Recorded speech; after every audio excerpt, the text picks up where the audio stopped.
Allahu Akbar, Allahu Akbar. Asyhadu an la ilaha illallah, asyhadu anna Muhammadar Rasulullah. Hayya 'alas shalah, hayya 'alal falah. Qad qamatis shalah, qad qamatis shalah. Allahu Akbar, Allahu Akbar. La ilaha illallah. Allahu Akbar.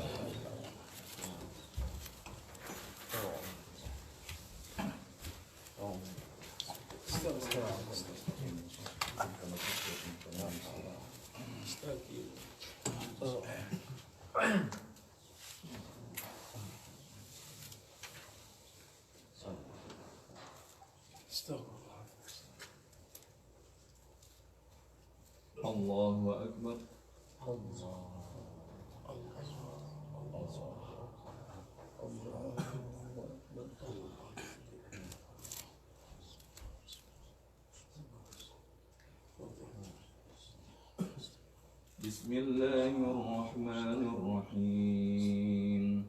Alhamdulillahi Rabbil alamin. Ar-Rahmanir Rahim. Maliki yaumiddin. Iyyaka na'budu wa iyyaka nasta'in. Ihdinas siratal mustaqim. صراط الذين أنعمت عليهم غير المغضوب عليهم ولا الضالين.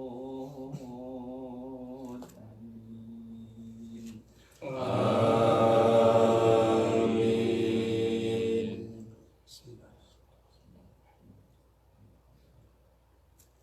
يا أيها المزمل قم الليل إلا قليلا نصفه أو انقص منه قليلا أو زد عليه ورتل القرآن ترتيلا إنا سنلقي عليك قولا ثقيلا إن ناشئة الليل هي أشد وطئا وأقوم قيلا إن لك في النهار سبحا طويلا واذكر اسم ربك وتبتل إليه تبتيلا رب المشرق والمغرب لا إله إلا هو فاتخذه وكيلا واصبر على ما يقولون واهجرهم هجرا جميلا وذرني والمكذبين أولي النعمة ومهلهم قليلا إنا لدينا أنكالا وجحيما وطعاما ذا غصة وعذابا أليما يوم ترجف الأرض والجبال وكانت الجبال كثيبا مهيلا إنا أرسلنا إليكم رسولا شاهدا عليكم كما أرسلنا إلى فرعون رسولا فعصى فرعون الرسول فأخذناه أخذا وبيلا فكيف تتقون إن كفرتم يوما يجعل الولدان شيبا السماء منفطر به كان وعده مفعولا إن هذه تذكرة فمن شاء اتخذ إلى ربه سبيلا الله أكبر الله أكبر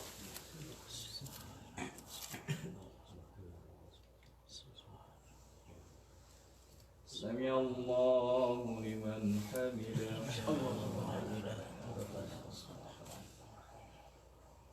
الله أكبر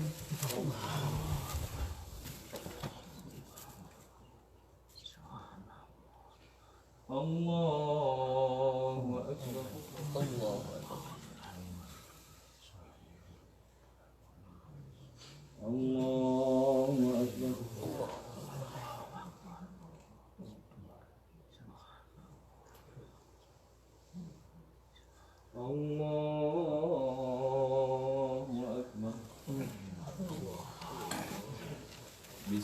الله الرحمن الرحيم الحمد لله رب العالمين الرحمن الرحيم مالك يوم الدين إياك نعبد وإياك نستعين اهدنا الصراط المستقيم صراط الذين أنعمت عليهم غير المغضوب عليهم ولا الضالين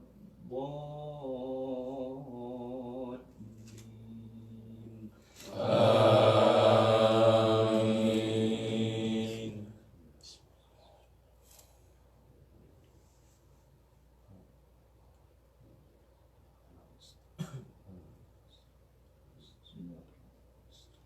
القارعة ما القارعة وما أدراك ما القارعة يوم يكون الناس كالفراش المبثوث وتكون الجبال كالعهن المنفوش فأما من ثقلت موازينه فهو في عيشة راضية وأما من خفت موازينه فأمه هاوية وما أدراك ما هي نار حامية الله أكبر الله أكبر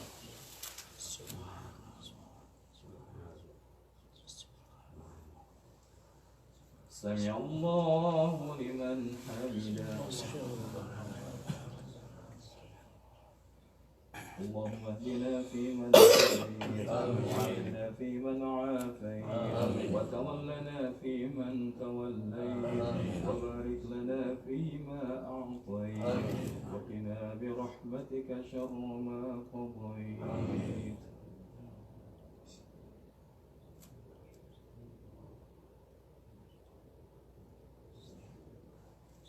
الله أكبر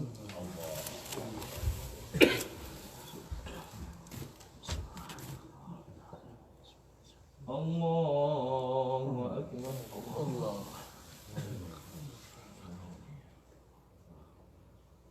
الله أكبر الله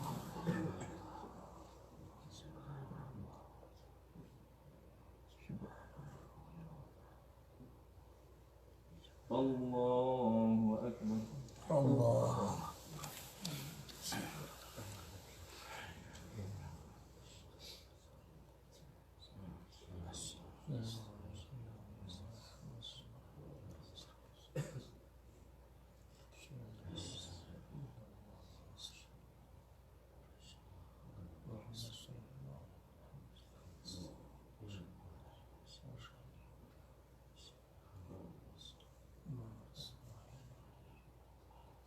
السلام عليكم ورحمة الله السلام عليكم ورحمة الله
Bismillahirrahmanirrahim. Assalamualaikum warahmatullahi wabarakatuh.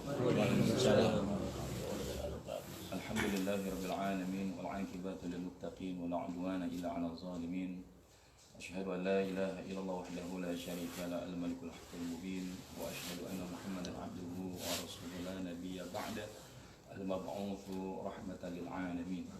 Allahumma fassalli wa sallim ala nabiyyina Muhammad sallallahu alaihi wasallam wa ala alihi wa ashabihi ajma'in, amma ba'd. Allahumma inna nas'aluka 'ilman nafi'an wa rizqan thayyiban wa 'amalan mutaqabbala. Fadilatul Qaramun, jamaah salat subuh shaimin yang insyaallah diberkahi dan dirahmati Allah Subhanahu wa taala. Amin ya rabbal. Alhamdulillah, kita panjatkan puji syukur kita kehadirat Allah. Di hari ke-16 Ramadan ini Allah memberikan kita kekuatan, kemampuan dan kepantasan untuk berada di detik-detik paruh kedua daripada perjalanan Ramadan kita. Insya Allah nanti malam bertepatan dengan malam ke-17 bulan suci Ramadan, yang secara konteks sejarah maka malam 17 Ramadan adalah malam di mana Rasul Shallallahu Alaihi Wasallam berdoa di saat akan meletusnya perang Badar, di mana 313 atau 314 atau 317 dari kaum muslimin akan berhadapan dengan 1000 atau ada yang mengatakan 1200 atau 1400 daripada kaum musyrikin. Maka oleh karenanya sesungguhnya Ramadan adalah momentum di mana doa setiap hamba itu akan diijabah oleh Allah Subhanahu wa taala. Maka bagi kita salah satunya, mari kita kencangkan ikat pinggang kita, mari kita tinggikan frekuensi ibadah kita, bahkan kita semakin khusyuk di dalam doa-doa kita, karena bukan tidak mungkin di antara waktu-waktu tersebut Allah izinkan kita menjadi bagian dari min ahli Lailatul Qadar. Oleh karenanya, ma'asyiral hadirin rahimakumullah, upaya yang kita lakukan ini adalah bagian daripada wilayah yang Allah berikan kepada kita.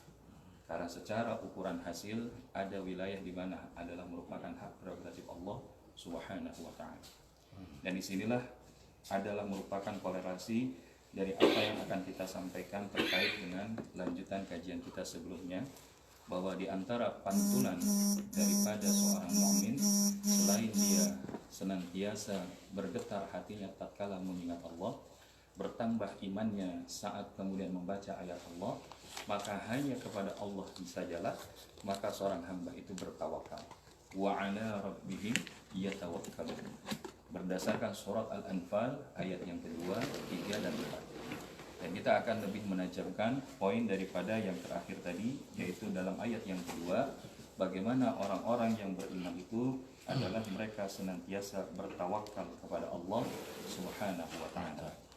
Dan kalau kita lihat apa sih yang dimaksud dengan tawakal, karena kalau dari hakikat katanya ataupun dari asal katanya, ini adalah daripada kata wukul yang artinya menyerahkan atau mempercayakan. Jadi oleh karenanya ketika misalkan seseorang menyebutkan wakaltu amri ila fulan, aku menyerahkan urusanku pada seorang, maka disinilah yang dimaksud dengan tawakal adalah memiliki konteks kehubungan dengan keyakinan. Dan berdasarkan keterangan dari Ibnu Rajab Al-Hambali rahimahullah, maka hakikat tawakal adalah benarnya penyandaran hati kita kepada Allah Subhanahu wa ta'ala. Karena yang namanya hati ini punya banyak tempat senderan. Tapi sebaik-baik tempat senderan adalah atau sandaran adalah ketika hati ini hanya bersandar kepada Allah Subhanahu wa ta'ala. Di dalam rangka apa? Meraih berbagai kemaslahatan dan menjauhi segala kemudaratan. Jadi ketika kita misalkan ingin melakukan aktivitas kajian hari ini, maka kita selain meniatkan di dalam hati kita, menggerakkan diri kita, maka kita juga menghadirkan bahwa Allah akan mengizinkan kita untuk mengikuti kajian ini. Karena apa? Bisa jadi di tengah jalan ada hal-hal yang bisa membuat kita terhalang, atau bisa jadi ada sesuatu hal yang bisa melalaikan kita daripada niat-niat kebaikan.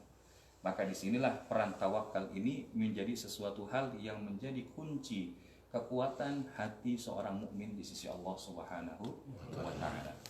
Dan bahkan ketika kita keluar dari rumah membaca Bismillahi tawakkaltu 'alallahi la haula wala quwwata illa billahil aliyyil azim.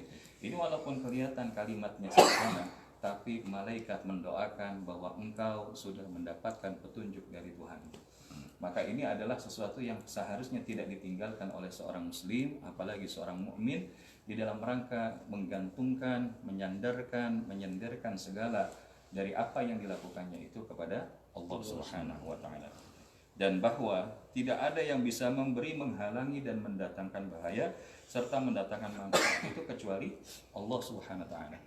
Maka kalau hari ini kita bekerja dengan baik, memenuhi apa yang diinginkan oleh perusahaan sehingga kita berhasil menjadi seseorang yang karirnya melesat cepat, maka sekali lagi itu bukan karena kehebatan kita semata-mata, tapi ada peran Allah Subhanahu wa taala mengizinkannya. Maka di dalam Al-Qur'an disebutkan wa ma taufiqi illa billah, dan tidaklah setiap keberhasilan, kemudahan itu kecuali atas izin Allah Subhanahu wa taala. Begitupun yang terjadi, kemudaratan yang terjadi. Pada hakikatnya tugas kita mengikhtiari, tapi urusan hasil itu urusan Allah. Coba bagaimana Nabi Nuh alaihissalam mendakwahkan kepada kaumnya 950 tahun, tapi ternyata banyak di antara kaumnya itu yang membangkang daripada yang mengikuti beliau. Pertanyaannya, siapa yang mengakhiri mereka? Allah Subhanahu wa ta'ala. Maka Allah hadirkan banjir bandang, sehingga kemudian yang terjadi adalah bagaimana kaum Nabi Nuh yang membangkang kepada Nabi Nuh alaihissalam kemudian menjadi sejarah. Begitupun bangsa Sodom, ketika mereka menentang Nabi Lut alaihissalam, mereka merasa bahwa apa yang mereka lakukan itu adalah sebuah kebenaran, sementara Lut menjadi penghalang bagi mereka. Maka Allah yang punya urusan. Apa yang terjadi? Allah melemparkan ataupun menjadikan hujan batu di atas kaum Sodom, dan hari ini mereka pun menjadi sejarah. Maka di sini adalah wilayah manusia adalah bagaimana berikhtiar. Tapi sebab daripada sebuah keberhasilan bukan semata-mata karena kita berikhtiar, tapi ada kemudahan yang Allah berikan kepada kita. Maka begitupun yang dialami oleh seorang Nabiullah Ibrahim alaihissalam. Ketika beliau sudah berhadapan dengan Namrus membakar Nabi Ibrahim. Tapi apa yang terjadi? Siapa yang pada akhirnya mengalahkan Namrus? Ternyata seekor nyamuk yang masuk ke dalam telinga daripada Raja Namrus. Dan yang terjadi adalah ketika dia menggelepar dan merasakan sakit yang luar biasa dari apa yang telah Allah jadikan atas diri seorang Namrus. Maka ini menunjukkan apa? Bahwa hakikatnya hari ini apapun bentuk kebaikan yang sudah kita lakukan tidak ada yang sia-sia. Itu yang perlu digarisbawahi. Apapun yang kita lakukan berupa bentuk kebaikan tidak ada yang sia-sia. Hari ini kita memakmurkan Masjid At-Tahir. Insya Allah besok kita merenovasi Masjid At-Tahir, meramaikan ukhuwah di antara sesama muslim yang ada di Los Angeles. Insya Allah kebaikan. Walaupun obstacle-nya ada. Bisa jadi ada perbedaan pandangan, bisa jadi ada sesuatu yang tidak mengenakan antara satu jamaah dengan jamaah lain. Maka ini harus kita singkirkan. Supaya apa? Ketika kita kemudian menjadi sebuah tali ukhuwah yang kuat di antara sesama mukmin, maka insya Allah akan melahirkan banyak kebaikan-kebaikan yang lebih memberikan manfaat lagi. Nah, oleh karenanya ada beberapa keutamaan daripada seseorang itu tatkala bertawakal. Yang pertama adalah seseorang yang bertawakal ini akan dimudahkan daripada memperoleh rezeki yang Allah berikan. Karena janji Allah Subhanahu wa taala, "Wa may yatawakkal 'alallahi fahuwa hasbuh." Barang siapa yang bertawakal kepada Allah, maka Allah akan mencukupkan keperluan. Maka hari ini kalau kita menggantungkan ikhtiarnya sudah, bekerjanya sudah, tapi kok rasa-rasanya ini masih kurang, biaya ini muncul, biaya itu muncul, maka selebihnya kita serahkan kepada Allah Subhanahu. Nah, ya Bang Oji hari ini alhamdulillah yang mau disuntik mata, tapi alhamdulillah Allah mudahkan semuanya, insyaallah. Amin. Diberikan kesehatan. Ikhtiarnya begitu. Kita nggak boleh nyerah. Karena apa? Karena Allah sudah menjadikan kita sebagai makhluk pejuang. Sekali lagi, Allah menjadikan kita sebagai makhluk pejuang. Dimulai dari alam rahim. Kita itu adalah yang menang di atas para rival-rival kita untuk sampai di sel rahim ibunda kita. Maka oleh karenanya, yang perlu kita yakini adalah dengan bertawakal ini bukan tidak mungkin Allah akan bukakan pintu rezeki. Dan bahkan Nabi menggambarkan seseorang yang punya tawakal sebenarnya itu kayak seekor burung. Lau annakum tatawakkalu ala haqqa tawakkulihi la razaqakum at-tayr. Seseorang yang dia benar tawakalnya dengan tawakal sebenarnya seperti seekor burung. Ya. Kenapa seekor burung yang Rasulullah gambarkan? Dia pergi pagi hari dalam kondisi perut yang kosong, sementara pulang dalam kondisi perut yang kenyang. Nggak pernah ceritanya burung ada pergi bawa ransum, ya kan? Atau di tengah jalan karena dia nggak dapat rezeki gitu ya. Ya, kemudian dia stres, kemudian menabrakkan dirinya itu ke batu atau nyemplung ke laut gitu. Nggak ada cerita. Tapi hari ini manusia kira-kira ada nggak yang model gitu? Banyak. Nah, jadi oleh karena itu kita berlindung kepada Allah Subhanahu Wa Taala, tidak menjadi orang yang seperti itu. Karena kalau begitu berarti kita kalah sama burung. Dan kalau kita lihat ini penggambaran yang luar biasa yang diberikan oleh Nabi kepada kita, bahwa seekor burung dengan segala keterbatasannya aja bisa dapat rezeki. Masa iya kita manusia yang telah Allah ciptakan, laqad khalaqanal insana fi ahsani taqwim, dengan sebaik-baik bentuk. Masa iya kita nggak bisa dapat? Apalagi Allah menjanjikan dalam surat Hud ayat yang ke-6, wa ma min dabbatin fil ardi illa 'ala Allahi rizquha. Dan tidaklah setiap yang bergerak melata di atas muka bumi ini Allah jamin rezekinya. Jadi oleh karena itu tugas bagi kita itu adalah mengikhtiarinya. Karena hakikatnya dengan tawakal justru Allah akan membukakan daripada pintu-pintu rezeki kita. Yang kedua adalah Allah akan mencukupkannya. Kenapa? Karena Nabi SAW ketika pernah membaca surat At-Talaq tadi, ya, ketika di dalam surat At-Talaq, wa may yattaqillaha yaj'al lahu makhraja wa yarzuqhu min haitsu la yahtasib wa may yatawakkal 'ala Allah fa huwa hasbuh, maka kepada Abu Dzar Al-Ghifari beliau kepadanya, law anna an-nasa kullahum ahadu biha lakaftuhum. Seandainya semua manusia mengambil nasihat ini, maka itu sudah mencukupi bagi mereka. Artinya, seandainya manusia betul-betul punya ketakwaan dan tawakal, maka ini akan mencukupi urusan dunia dan agama mereka. Dan Masya Allah, Ibnu Jarir At-Tabari ketika menjelaskan ataupun menafsirkan ayat itu, barang siapa yang bertakwa kepada Allah dengan menjalankan perintahnya dan menyandarkan hatinya kepada Allah Subhanahu wa taala, maka Allah akan memberikan kecukupan baginya. Maka oleh karena itu, ini adalah diantara keutamaan bertawakal. Dan satu lagi sebagai yang terakhir, adalah orang yang bertawakal akan masuk surga tanpa hisab dan tanpa azab. Nah, jadi orang yang bertawakal itu masuk surga tanpa hisab dan tanpa azab. Dari Ibnu Abbas radhiyallahu anhu, Rasul sallallahu alaihi wasallam bersabda, yadkhulul jannah min ummati sab'unal fa bi alfan bighairi hisab. 70.000 orang daripada umatku akan masuk surga tanpa hisab. Dan siapa mereka? Mereka diantaranya adalah humul ladina la yastarqun. Mereka adalah orang yang tidak diminta untuk diruqyah. Nah, ini walaupun mungkin ada yang mengatakan, Ustaz, ruqyah itu gimana? Boleh apa enggak? Nah, ruqyah itu ada dua, ada ruqyah syar'iyah, ada ghairu syar'iyah. Nah, ruqyah syar'iyah itu yang memang dicontohkan oleh Nabi SAW. Tapi kalau ruqyah ghairu syar'iyah, apalagi misalkan dia berantem sama jin, ya kan? Kemudian minta dengan syarat-syarat yang aneh-aneh. Nah, ini adalah biasanya diantara ciri daripada ruqyah ghairu syar'iyah. Dan kadang-kadang orang yang meruqyah syar'iyah itu bisa jadi dia nggak ngelihat jinnya.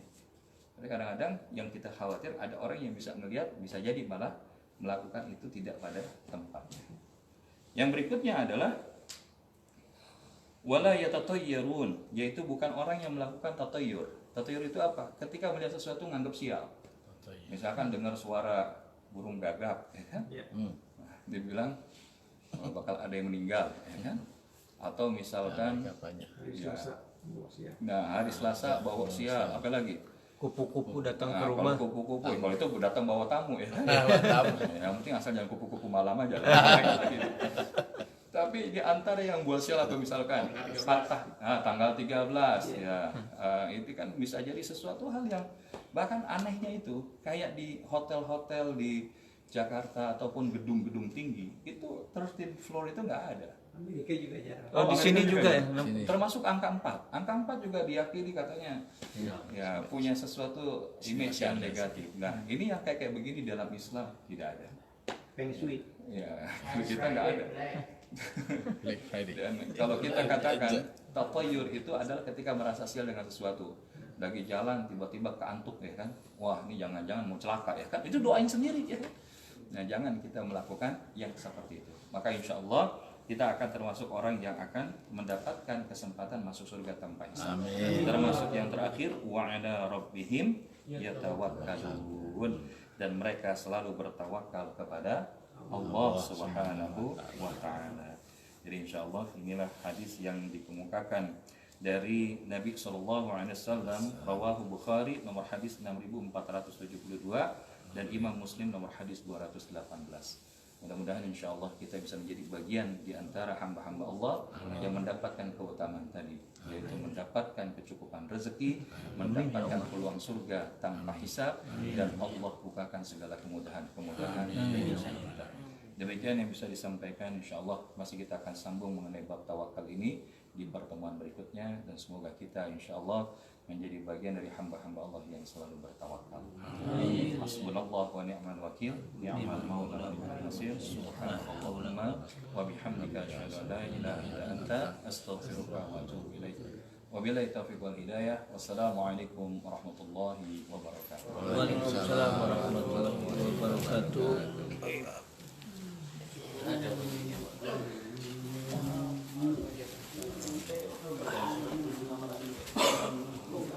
Insya Allah ketemu lagi, mudah-mudahan setiap pagi sampai Idul Fitr kita akan tausiah terus. Assalamualaikum warahmatullahi wabarakatuh.